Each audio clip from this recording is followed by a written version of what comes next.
Les balados jeunesse, espace pour la vie.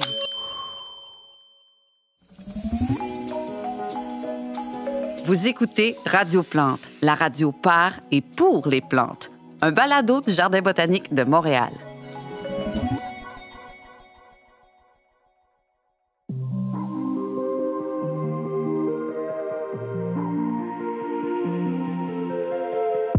Bonsoir, je suis Zoé Dionné et bienvenue à l'émission On se cultive, l'émission de Radio Plante qui voit le soleil se coucher et où on discute littérature, art et musique. On commence avec quelques nouvelles culturelles. Au cinéma cette semaine, un film pour jeunes pousses, Plante Patrouille, qui raconte les aventures amusantes d'une patrouille de plantes toujours prête à aider leurs amis. Une belle sortie en famille. Vendredi commencera le festival Musique botanique, dédié aux plantes musiciennes. Le groupe Les Patates électroniques y présentera son nouvel album, des créations originales à la sauce électro. Ne ratez pas le festival Musique botanique, la programmation est tout simplement exceptionnelle. On se cultive sur Radio Plante. Cette semaine est vraiment riche en événements. On retrouve tout de suite notre journaliste Mayline Aubépine en direct de la Fête de l'amitié autochtone. Bonjour Mayline! Bonjour Zoé. Présentez-nous donc cette fête-là. Bien sûr! La Fête de l'amitié célèbre l'harmonie entre les végétaux et les peuples autochtones du Canada. Elle souligne le respect et la communion qui nous unit depuis des siècles. Et bien sûr, chaque nation se distingue par sa culture, ses traditions, sa langue et son territoire, mais elles entretiennent toutes des liens privilégiés avec la nature. Mais quelle belle occasion pour fêter! Alors, qu'est-ce que vous voyez, Mayline? Il y a une foule d'humains et de végétaux qui se pressent pour profiter de la belle soirée. Je suis devant une scène où de jeunes pins blancs présentent un spectacle de chant et de danse traditionnelle. Oh, les spectacles de jeunes pousses, c'est tellement mignon! Pourquoi des pins blancs? Le pin blanc est un symbole de paix et de vie pour plusieurs nations.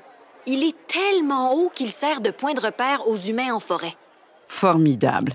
Je crois savoir que cette fête met à l'honneur les liens ancestraux entre humains et végétaux. Oui, la Fête de l'amitié est un événement qui célèbre le partage et le respect pour les 7 générations à venir, comme la tradition le veut. Je m'approche justement du coin jardin où j'aperçois les 3 sœurs. J'en profite pour expliquer à nos auditeurs que les 3 sœurs sont, à l'origine, des divinités iroquoiennes. Aujourd'hui, on les connaît comme un célèbre trio de plantes, un plant de haricots, un plant de maïs et un plant de courge. Les Iroquoiens les ont surnommées comme ça car ils se sont rendus compte qu'ensemble, elles sont plus fortes. Est-ce que vous y êtes, Mayline? Oui. Les 3 sœurs présentent les secrets d'un jardin solidaire où les plantes s'entraident pour mieux pousser.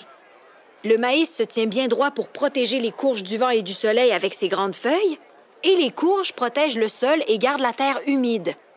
Pendant ce temps, les petits haricots essaient de s'accrocher à la tige du maïs pour grimper vers la lumière, sans tomber sur les courges. Oups, un haricot a presque pris une débarque.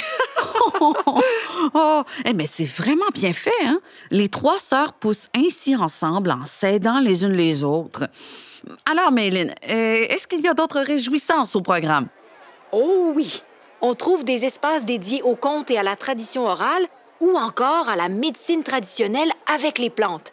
Et je suis présentement en route vers les cuisines de la fête. Oh, la cuisine! La cuisine! Super, j'adore ça! Ouf! Il y a beaucoup de monde! Je crois reconnaître le célèbre cuisinier Mohawk Otera qui a l'air très occupé. Il prépare le traditionnel jus de fraise qui sera partagé par les humains au powwow de Ganawagé. Le powwow marque l'arrivée de l'été et met à l'honneur nos amis les fraises. Ah oui, ah oui, ah oui! La fraise est un fruit sacré dans la culture Mohawk. C'est vrai, elle représente la santé et la vitalité des beaux jours. Oui, tout à fait. J'essaie de m'approcher, mais des érables à sucre me cachent la vue. Ils sont tellement feuillus. Ils sont en train de distribuer des produits de l'érable à des humains et... attendez une petite seconde. Marie Érable m'explique que ses ancêtres ont livré les secrets de leur sucre aux Premières Nations il y a des siècles. Elle dit que c'est grâce au savoir-faire des Iroquoiens du Saint-Laurent et des Algonquiens que les humains consomment toujours du sirop d'érable. Il a tellement de succès qu'il est maintenant connu à travers le monde. Ah, ça, les humains adorent le sirop d'érable, hein? Pour finir, Maylin, je crois qu'une cérémonie spéciale est prévue pour ce soir, hein? Oui, c'est le moment le plus important de la fête de l'amitié et c'est sur le point de commencer. Le soleil se couche, la nuit arrive bientôt. Pendant la cérémonie, les représentants des Premières Nations vont rendre hommage au monde végétal et remercier la nature pour son abondance et sa générosité. Plantes et humains commencent déjà à affluer vers le lieu de la cérémonie. C'est vraiment un plaisir de voir la nature honorée de la sorte. Wow! Merci, Maylin. Bonne soirée et bonne cérémonie à toi. Merci beaucoup, Zoé. C'était Maylin Aubépine en direct de la Fête de l'amitié autochtone qui célèbre les liens de respect, de réciprocité et d'amitié qui unissent les végétaux et les peuples autochtones.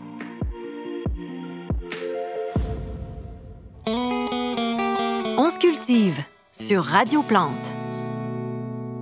Maintenant que la nuit est tombée, c'est l'heure du conte sur Radio Plante. Je reçois en studio un conteur d'exception, Monsieur Fresne Pellerin. Fresne, bonsoir. Merci d'être avec nous. Bonsoir, Zoé. Tout le plaisir est pour moi. Fresne, vous venez nous présenter un conte appelé Nos racines qui raconte l'histoire des plantes depuis la nuit des temps. Bon, chers auditeurs, laissez-vous emporter par la musique des mots.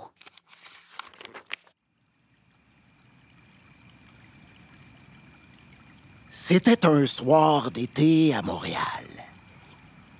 Et j'écoutais les sons de la ville de mon petit mètre carré de terre sur un trottoir anonyme. J'avais les pensées envahies des troubles du présent. Les polluants, les coupes à blanc, les insectes envahissants. Et je me demandais, ça s'en allait où? Puis là, j'ai entendu dans le vent le chuchotement de feuilles d'un vieil ami. C'était le Ginkgo biloba. Lui aussi regardait la vie passer de son trottoir, mais ça le vexait pas. Ça vit longtemps, les Ginkgo, puis il en avait vu passer. Et avant ça, c'est mon oncle puis c'est ma tante lui ont raconté les histoires d'avant. Les premiers Ginkgo, ils sont apparus il y a des centaines de millions d'années, avant les dinosaures, dans un monde sans fleurs. Puis tu sais, Zoé, il m'a dit « T'inquiète, petit frêne, nous, les plantes, on en a vécu des incroyables. Des sécheresses, et pire encore, des ères de glace. Mais on est toujours là. On s'est adapté au changement de la Terre depuis l'aube des temps. » Ah ouais? À l'aube des temps, qui m'a dit. Avant qu'il y ait des abeilles puis des humains, des salades César puis des végétariens, il y avait la Terre, hein? Vide de vie. Les premiers êtres vivants qui sont arrivés, c'était des petites bactéries toutes simples. Ils étaient 1000 fois plus petites qu'un grain de sel. Elles vivaient dans l'eau, puis elles flottaient. Puis après des centaines de millions d'années, tranquillement, pas vite, sous les rayons du soleil, ils ont développé la capacité de faire de la photosynthèse. C'était les premiers à le faire. Et c'est comme ça qu'on se nourrit encore aujourd'hui. J'étais sans mots, Zoé. Oh, wow. Au bout de peut-être 1 milliard d'années, les algues vertes sont apparues. Et pendant qu'elles dansaient dans la mer au rythme des courants, elles remplissaient l'atmosphère d'un souffle d'oxygène. Puis au rythme des marées, il y en a qui se sont adaptés à vivre hors de l'eau. C'est elles, les ancêtres de toutes les plantes qui couvrent maintenant notre belle planète. Même de toi, Zoé, et de toutes les plantes qui écoutent. Des algues vertes qui ont évolué pour survivre sur Terre au sec? Oui, Zoé, c'est ça que le vieux Ginkgo a dit. Après un temps à se faufiler plus loin sur la terre ferme, des tiges se sont formées chez nos ancêtres. C'était nouveau dans ce temps-là. Et ça a permis aux plantes de se tenir debout et de toujours se rapprocher du soleil. Ouais. Puis ça n'a pas été long avant que cette belle gang de petites tiges colonise la Terre. Après des millions d'années encore, il y a des plantes qui se sont vues pousser des feuilles comme des panneaux solaires pour capter les rayons du soleil.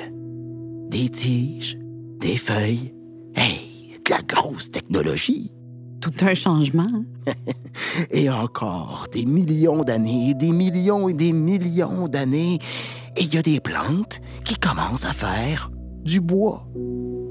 Les premiers arbres. Ouais, avec leurs troncs solides contre le vent, avec des racines bien ancrées dans le sol, ils s'allongent toujours plus haut vers la lumière. Puis parmi eux, dit le vieux raconteur, il y avait même des ginkgos. Il n'y a pas si longtemps, il y a seulement 140 millions d'années, il se passe quelque chose qui va transformer la vie des plantes et le paysage et leur donner ben de la couleur. Les fleurs, Zoé. Des fleurs. Wow!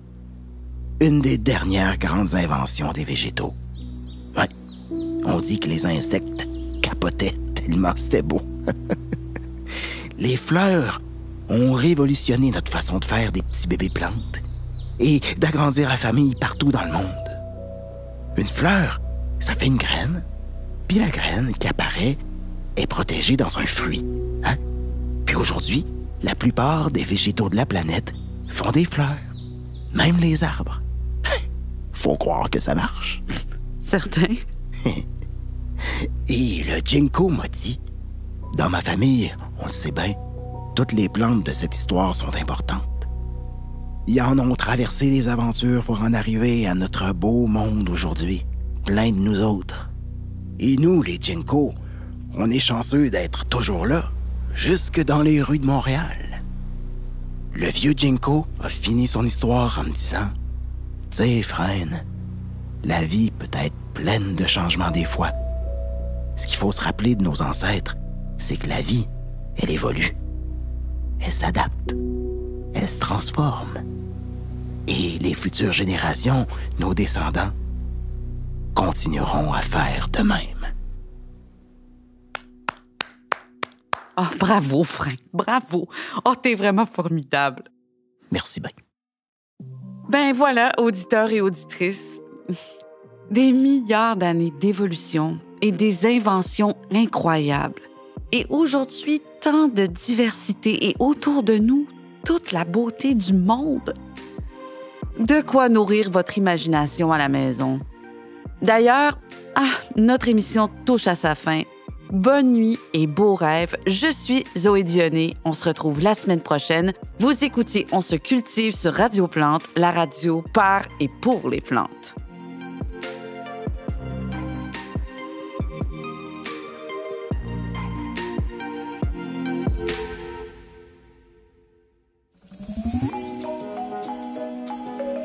Ce balado est une production signée La Puce à l'oreille pour Espace pour la vie.